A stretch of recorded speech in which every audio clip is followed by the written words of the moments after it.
No ar, Minuto da Unicidade, com o pastor Tony de Souza.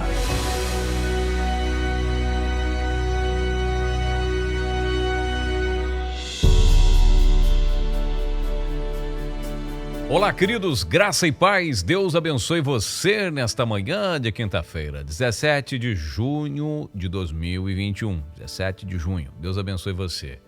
Ontem nós falávamos ali da história de Moisés, que se casou com uma cuxita, e, enfim, nós puxamos o assunto importante, porque Deus, quando vai repreendê-los, né, o Arão e Miriam, ele fala, olha, eu falo com Moisés boca a boca, né, face a face. E Moisés vê a minha forma. Mas se você lê os evangelhos, né, isso é para quem está chegando agora aqui no canal, né, para quem é novo por aqui, tem inclusive de outra forma, ministrado de outra forma esse tema que eu estou abordando, mas já tem aqui no canal, no YouTube, tá certo? Mas diz lá, contrapondo essas declarações, e aí a gente precisa estudar a Bíblia, porque, veja bem, quando você vai falar desse tema da unicidade de Deus, a primeira coisa que os defensores da doutrina trinitariana, ou até mesmo do dualismo, que não vou dizer dualismo, que não é bem essa expressão, é unitarismo, né? Aqueles que acreditam que Deus é um só e que tem um filho, que é Jesus Cristo, e aí que são dois seres separados, né? Duas divindades lá que não tem trindade, que vê o Pai, né? O Deus Todo-Poderoso, né? Realmente ali na posição hierárquica maior e seu filho abaixo, mas, né, ali o braço direito de Jeová, assim como creem os testemunhas de Jeová.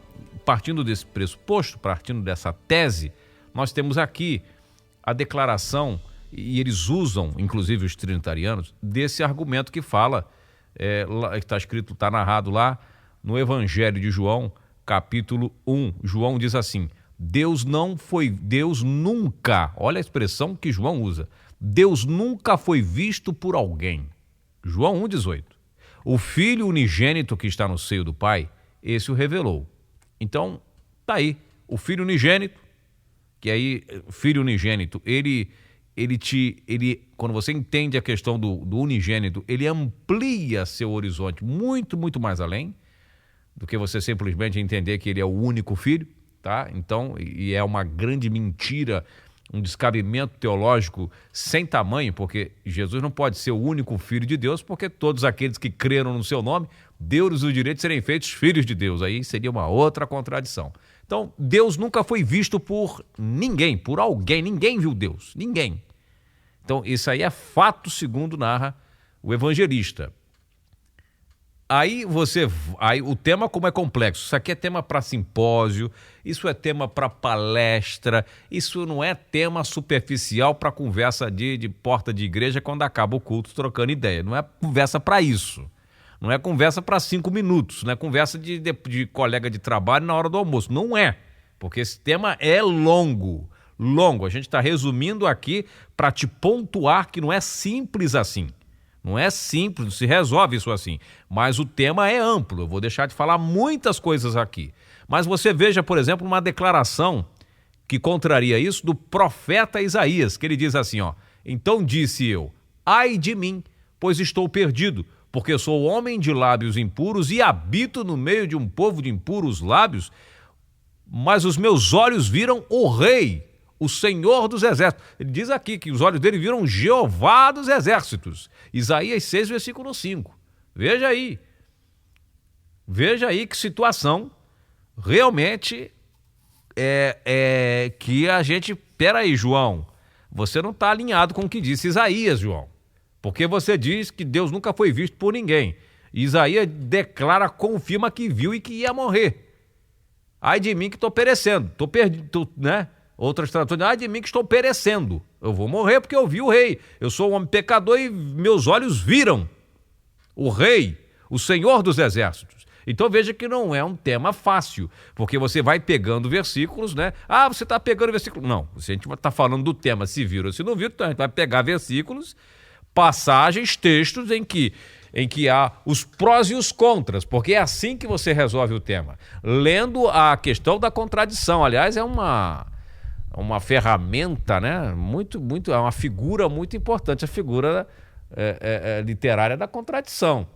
Então você lê aqui, você lendo o que Paulo fala, ouça o que o apóstolo Paulo fala, por exemplo. Eu estou citando versículos que eu gosto, que está bem aqui já na cabeça, mas vamos lá. Aquele que tem, ele só, a imortalidade e habita na luz inacessível, a quem nenhum dos homens viu e nem pode ver, ao qual seja a honra, glória e poder sempre eterno. Amém. 1 Timóteo 6,16. Então Paulo fala que Deus é imortal, só ele tem a imortalidade, e que nenhum dos homens viu e nem pode ver. Nem viu, não viu e nem pode ver. Nenhum dos homens viu e nem pode ver. Mas Isaías diz, eu vi. Aí você vai falar com Moisés, mas não, eu vi também. Falava com ele cara a cara. Aí você vai falar com Jacó, não, também vi. Vi, lutei com ele, briguei, vi. Né? E Deus falou, vai se chamar agora Israel, porque você lutou com Deus e venceu a luta. Ô, glória! Então, é preciso a gente precisa se situar nessa questão aqui na hora de nós ensinarmos ou de defendermos os nossos pontos de vista, porque o cara puxa, vai dizer o quê? Viu ou não viu? Né? Porque a primeira coisa, não, ninguém viu a Deus, está lá na Bíblia, ninguém viu a Deus, ninguém viu. Mas como é que ninguém viu? Jacó viu, Moisés viu, Isaías viu, Ezequiel viu. Quem mais viu? Os pais de Sansão, o Manoá, não, vamos morrer porque a gente viu a Deus e nossa alma foi salva, vamos morrer. Deus tem misericórdia de nós. Então, irmãos, é muito interessante nós analisarmos isso. E aí, viu ou não viu? É contraditória a Bíblia? Aí um leitor simples, um cara que não conhece a palavra dele, vê isso aqui e vai dizer, olha, é por isso que eu não gosto de ler a Bíblia, por causa desse monte de contradição. É por isso que eu não vejo a Bíblia, porque a Bíblia é contraditória, a Bíblia ela não se sustenta, ninguém se entende. Ora Deus diz para amar o próximo, depois Deus vai lá e diz para matar até o gato, até as plantas. Então assim, a Bíblia diz que quem ama o próximo não faz mal, quem ama não faz mal ao próximo, não matarás, Deus diz não matarás, aí vem Deus lá, fala para Davi, vai lá, mata, mas não deixa escapar nada. Fala para Saul, né? Vai lá, mata, corta a cabeça, mata e mesmo, e taca fogo, e faz, acontece. Então quer dizer, Deus manda matar, e aí Deus diz para não matar, como é que é? Então a Bíblia não é para você entender com a sua cabeça, não é um filme, não é uma novela para você entender. Haja as novelas que tem aí, da Record e tudo, uma novela evangélica, que tem as novelas e os caras ilustram aquelas novelas, bota a cena que não está na Bíblia ali para poder, né, o autor tem que ganhar, encher lá o linguiça, e tem muitas cenas que não estão narradas na Bíblia, mas lá para poder a novela encher, e aí o cidadão que não gosta de ler a Bíblia, vê a novela, e aí acha que aquilo ali faz parte do enredo bíblico, porque a novela é a Gênesis. Bom, mas eu vou só te dizer uma coisa.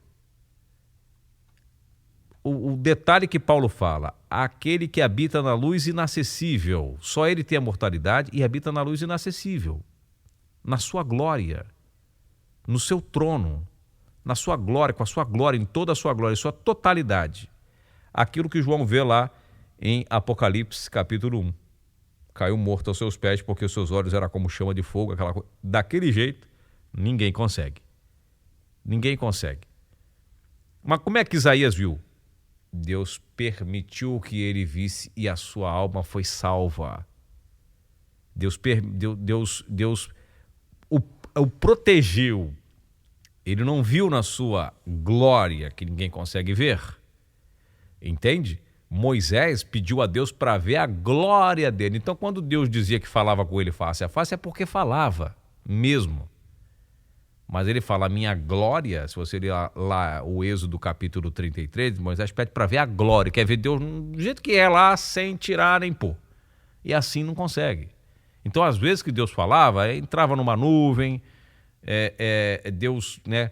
Como é que eu vou dizer aqui, mais ou menos para você entender? Deus suavizava o que ele estava vendo, né? Deus falava boca a boca, Deus tomava, aí é que os teólogos defendem a teofania. Então Deus se permitia ser visto por Moisés, mas mesmo assim era algo raro, com raríssimas exceções, com pouquíssimas pessoas, com servos top dos tops, mesmo assim, nessa condição.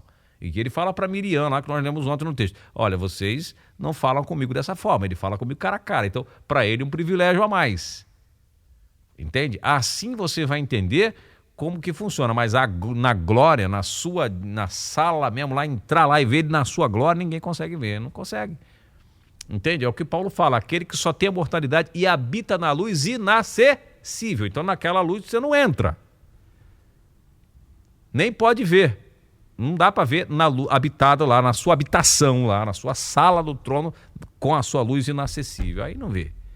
Volto a dizer, o tema tem mais referências, mais textos para se ler, mas não dá aqui para a gente abordar na sua totalidade. Tá certo? A gente está aí à disposição para um simpósio, para um evento, né? Mas fique à vontade, por aqui a gente sempre vai falando desse tema incansavelmente, diuturnamente, o tema da unicidade de Deus. Até amanhã, um bom dia, graça e paz. Minuto da Unicidade.